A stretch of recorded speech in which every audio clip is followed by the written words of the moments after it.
If you get distracted by everything that you see, if you get attracted by everything that you want, I have seen people like this. With every idea, they'll say, I'm going to start another business, which they never started. How many of you who are watching this has been talking for 6 years, you're going to start a fast food restaurant? You're going to start a boutique. You're going to start a fitness studio. None more concepts. Dreamer. Keeps on dreaming. Live as a dreamer. Die as a dreamer. And no dream turned into reality. What's the point? Why? Because you think you can do 100 things in life and end up doing nothing in life.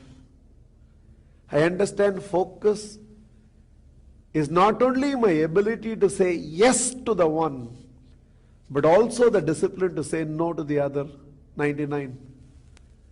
Nobody put it better than Ambedkar when Ambedkar was asked, why you did not do enough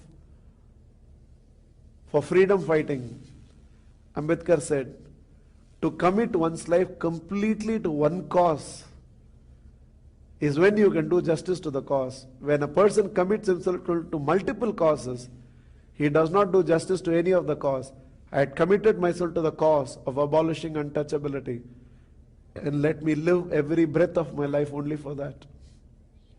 He was very clear. Focus is my ability to say yes to the one, and the discipline to say no to the other 99.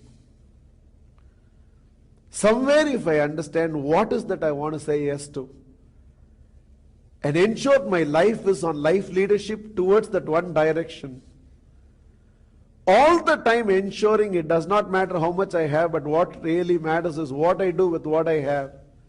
By going as far as I can see, knowing very well from there He will lead me further.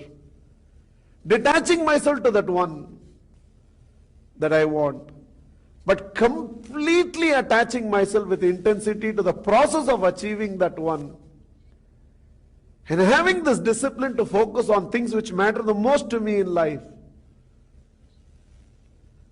without getting too distracted by the redundant roles of life, then that one is always achieved and always accomplished in life. Always achieved and always accomplished in life. Get focus, my dear friends. Get focus in life.